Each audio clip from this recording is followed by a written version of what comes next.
one thing that was interesting on the Africa Cellular Tower was the guy who started it, Chris Kruger, was once worth 570 million rands.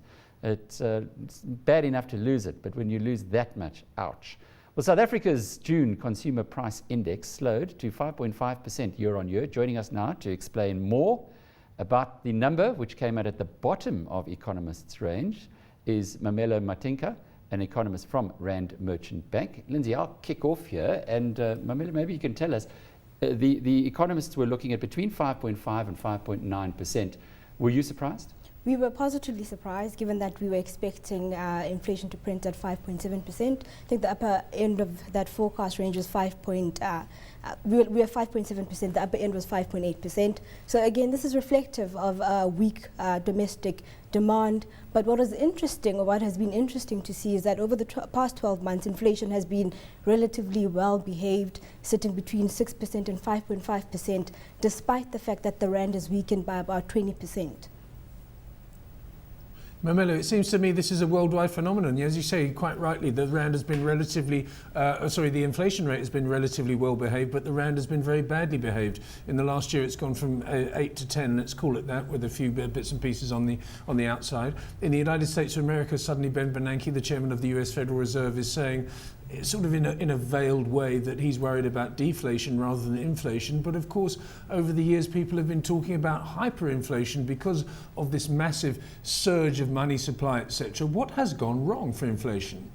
I think in the developed world, as you rightly point out, they are dealing with deflation. That's not necessarily the case in South Africa. Although we've seen the print slow for 2 consecutive months, we don't expect this trend to continue. In fact, we expect inflation to rise, reaching the target, the upper band of the target in August at around 6.3% and 6.4%.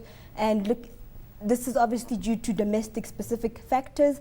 As we know, people are demanding higher wages, and this poses a significant upside risk to the inflation outlook. And the weak rand, as well, as you rightfully mentioned earlier, poses another risk to the inflation outlook. And the bank rightfully noted that last week when they revised the inflation expectations from about 5.8% to 5.9% this year. They also stated that they expect inflation to average at about 6.3%. So if one looks at those numbers, it does suggest that they expect inflation to peak at about 6.5%. Also from the Monetary Policy Committee, if you go further, the estimates for 2014 and 2015 were also increased as a result of that. Did that come as a surprise to you? Not really, given that our forecast is more or less in line with the bank. They were slightly lower, so the upward revisions to those numbers we are looking at between 6 and 5% in 2014, so not really too much of a surprise. And the pressure that might put or not on interest rates? We expect interest rates to remain flat for the next 2 years, or 2 to 3 years. We believe the SARB as well didn't indicate that they've changed their thinking. However, if anything, a sustained breach of the inflation target would trigger a move by the SARB. But as they indicated, it seems that they have limited room to move in any direction. Mamelo, tell us about the time lag between the rand coming into the system, or rather the rand weakening or strengthening, and then the rand factor coming into the inflation equation. We've gone from 8 to 10, as I said earlier on, and nothing seems to have happened. And now it's gone from 10.30, 10.35 down to 9.65, as you just saw on your screen. Maybe that tempers future inflation prospects. We may get a spike to 6 to 6.5%, as you indicated, but surely then afterwards it comes back below 6, and therefore the interest rate implications are quite profound. In other words, we might even get a cut. I think one has to look at what's happening to growth as well. I think we can't completely ignore that. Obviously, if it is expected that inflation should come back within the target band around September, but much will also depend on what's happening to the growth outlook. So although it will return in the target band, we expect it to still remain relatively high. As I said, the SARB expects it to average at about 5.9%, so that's still relatively high. And given what growth is doing right now, it will be very difficult for the SARB to ease monetary policy right now. You spoke at the outset about the weakness of the rand not having impacted the inflation figures yet. Do you have any thoughts on why?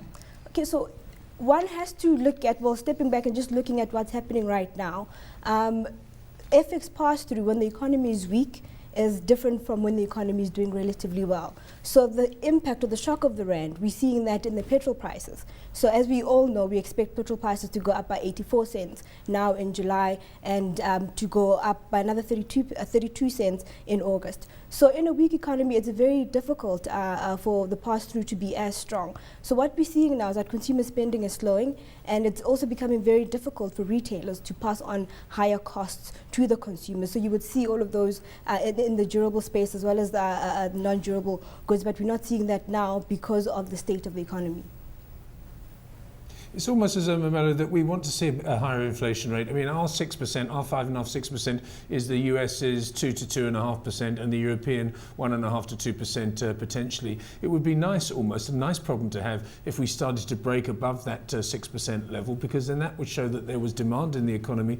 And as you say, the retailers would clap their hands and say, well, actually, they can justify passing on those price increases to the consumer and start doing well again.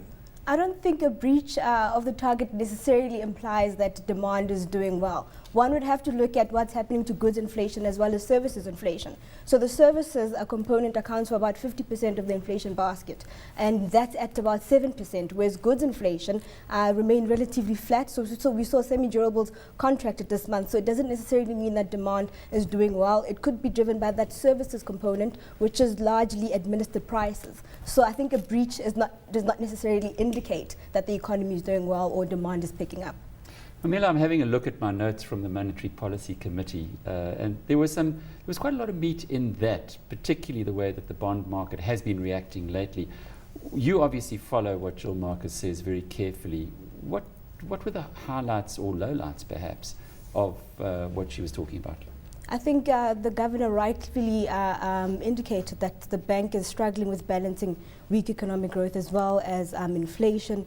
And as I said, it's going to be very difficult for the bank to move in either direction. They did indicate that room for easing right now has been significantly reduced, and they will monitor and continue to monitor the inflation outlook. Yes, as you said, the bond market is pricing in, I think, interest rate hikes towards the end of this year.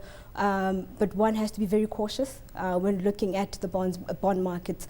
And as I said, we expect rates to remain on hold. And just in terms of growth, the downward revision of growth to 2% from about 2.4% indicates that the SARB is really worried about domestic growth. In fact, they also revised their growth forecast for 2014.